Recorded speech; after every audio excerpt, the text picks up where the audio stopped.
അധികാരസ്ഥാനത്തിരിക്കുന്നവരാരായാലും അവർക്ക് നേരെ വ്യത്യസ്തമായ രീതിയിലുള്ള ചില പ്രതിഷേധ സ്വരങ്ങൾ ഉയർന്നേക്കാം. ആ പ്രതിഷേധ സ്വരങ്ങൾ അല്ലെങ്കിൽ പ്രതിഷേധ പ്രകടനങ്ങൾ നടക്കുമ്പോൾ അതിനോട് ഈ അധികാരസ്ഥാനത്തിരിക്കുന്നവർ സ്വീകരിക്കേണ്ട സമീപനം എന്താണ്? അതാണ് പ്രശ്നം.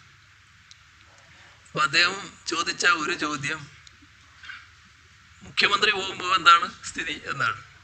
മുഖ്യമന്ത്രി പോയല്ലോ, മുഖ്യമന്ത്രിയും മന്ത്രിമാരും പോകുന്നതും മുഖ്യമന്ത്രി ഒറ്റക്ക് പോകുന്നതും എല്ലാം നിങ്ങളെല്ലാവരും കണ്ടിട്ടുള്ളതാണല്ലോ.